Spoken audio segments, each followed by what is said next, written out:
What is going on, you guys? So today, right before hopping into the super quick video, I actually wanted to announce something. So first I want to thank you guys for all the support so far, the likes, the comments, those of you that have been subscribing.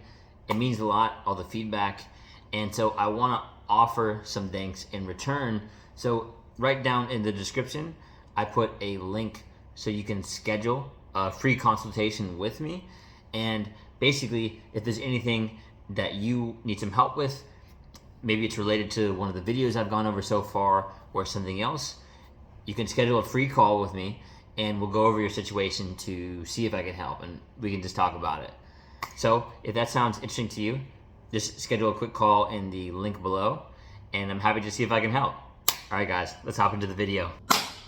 What's going on, guys? So today I just want to make a quick video about why you should learn more and learn daily.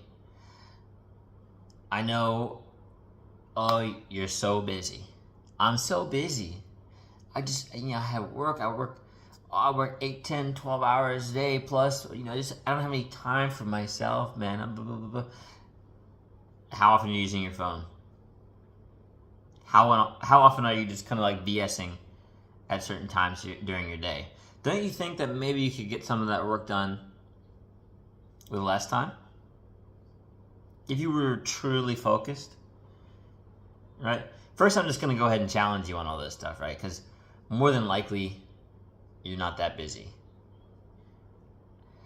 I've learned over time that when you say that you're busy or too busy for stuff, usually it's a gigantic coping mechanism.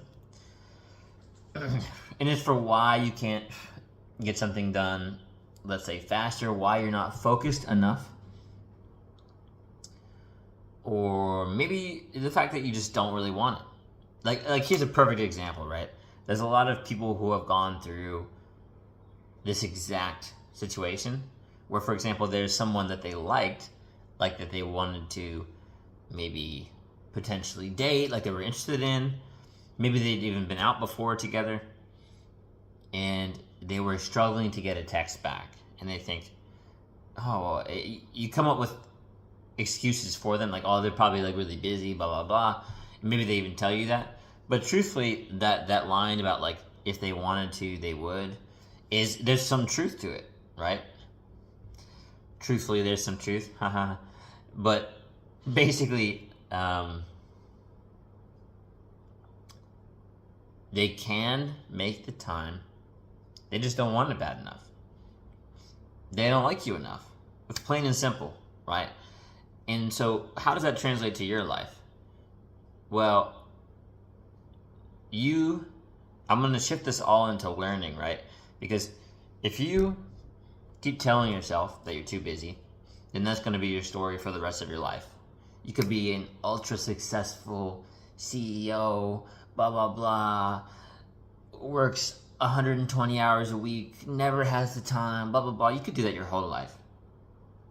And then you look back and be like, man, I wish that I did things differently. I wish that I tried this. I wish that I was around my family more, my kids, this and that.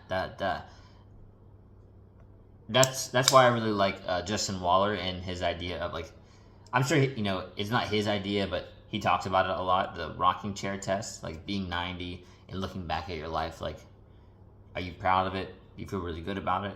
Or is there a lot that you wish you would have done differently? Which leads me to why, because you're not really learning enough if you're staying stuck like that. I'm too busy. If you're staying stuck like that, maybe you haven't learned enough to actually get you out of the busyness, right? Maybe being busy is comfortable for you, and you're afraid of what comes if you delegate some of your tasks, or if you hire somebody, or if you actually realize that you don't need to be in the office or whatever it is you're doing for so many hours per day, right? Like, a lot of guys are in the gym for like 2 or 3 hours every day, and it's like, are you a powerlifter? Or are you just trying to put on muscle mass and look good, right? Maybe you could split it up a little bit more throughout the week, right? Like 45 minutes to an hour 15, something like that. You know, there's ways that you can spread things out. And by the way, this is exactly where you can fit in the learning. Now, so you should be learning daily. It's almost like, you know, when you see the kid growing up, going to sports practice or practicing piano or an instrument, right? Like they say, like at least sit down for like, you know, 30 minutes a day, right? It doesn't have to be an hour. I know an hour sounds big to some people, but you know, at least like 30 minutes, right? And the fact that you at least got a little time in is going to be helpful. So you can have more, let's say, stimulating conversations to get it out of your comfort zone with peers or mentors who will challenge you and hold you accountable, right? So like I've heard this saying before. I'm going to butcher it, but I'm going to give you the idea, the concept behind the saying. It's basically that someone isn't truly your friend unless they're willing to tell you the hard truth, right? So like if they lie to you to make you feel better because they don't want to tell you the hard truth about something, then they're not really your friend. Or they're not a good friend or a close friend, right? And maybe you can keep them more at a distance, but your really true close friends are the ones that will tell you something that might sting a little bit or might hurt to hear because it's true. But they want you to grow and they want you to be better, so they're actually telling you to hold you accountable. So you rise to the occasion and you level up, right? And I'm going to just bunch those together. I'm not going to really talk about mentorship too much here. All I'm going to say is take accountability, have a good, solid group of friends that are all leveling up, high quality people, and same for mentor. Like think about where the advice is coming from these people. You know, do they have the results you want? Is it coming from a good place, like with good intentions? Because sometimes, like, an easy example for this is like someone will tell you something with good intentions, like your parents, right? But they might not necessarily have the best advice for your situation, right? Like an easy one is dating, right? Like, because our parents dated in a different dating landscape, right? And truthfully, it's not that different. Like if we cut out Instagram and like we're probably not going to cut out texting, right? But like Instagram and oh my god, why am I blanking on this? Instagram and dating apps. There we go. If we cut out Instagram and dating apps, it's really kind of similar to what it was like for our parents. Like a lot of people don't have the huevos, the balls, to actually go up. Huevos means eggs in Spanish, but balls. A lot of people don't have the balls to just go up and strike up a conversation with somebody, right? And that's exactly what our parents had to do. Sure, maybe it was Susie from next door or down the street, but oftentimes you had to have that level of confidence, even if it was a little awkward, right? Like you can move through it. It's funny. And some people meet their future wife or like, you know, mother of their kids, like they start a family together because of that. They didn't have dating apps, right? So again, like our parents' advice is probably coming from a good place, although it could be tweaked a little bit to match our current situation, right? And that's a bit of a tangent on just why you should have more challenging conversations, get out of your comfort zone with people, and make sure that you're consistently growing, right? And I'm going to challenge this one a little bit too, right? So you can say, man, I'm always watching, I don't know, documentaries and podcasts and YouTube videos and this and that. when was the last time you read?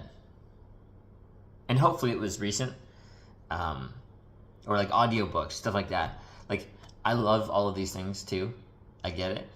But nothing is more humbling than realizing that it's been a while since you truly read something, especially like a full book or books in like books consecutively, right? Because you notice that your focus isn't as good if all you've been doing is like, you know, watching YouTube videos or shorts and all these things all the time. Like can you actually sit down and read?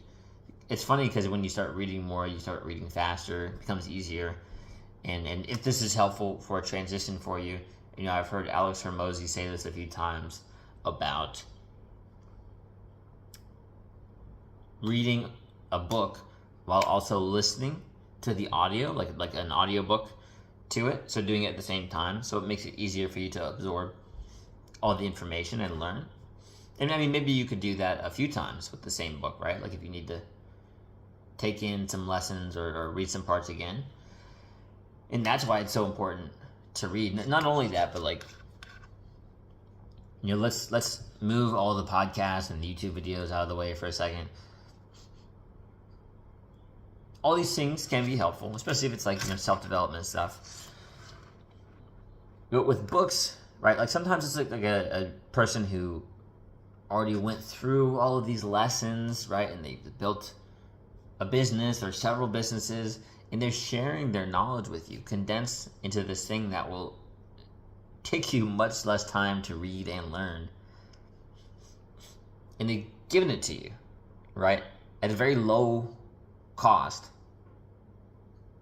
compared to probably what it took them to get those lessons, right? Like all the mistakes, maybe the pain that came from it, maybe the loss of finances during that time, and now they are successful and they want to help teach you, and all you got to do is read, right? So the moral of all this is I hope that you take some time every day to not get so distracted by being too busy. And then when you start self-soothing after work, if you could start replacing some of these habits, like whatever you're doing, like smoking, drinking, watching Netflix, just, you know, watching Instagram or TikTok all day, or you know, like you could watch too much YouTube, you listen to too many podcasts, like just make sure that you're learning a little bit each day and growing in some way, right? Because that's what's going to move the ball forward. It's going to help you really start growing. Just incorporate a little bit. Again, like the example from earlier, like piano or sports or whatever, like if you can do longer, great. But maybe just start with something small, something that seems achievable, like do it for 10, 15 minutes, 30 minutes. More if you can, but start there. Make sure you keep growing so you can start living the life that you actually want to live. Got it? I know you do. You got this. Peace.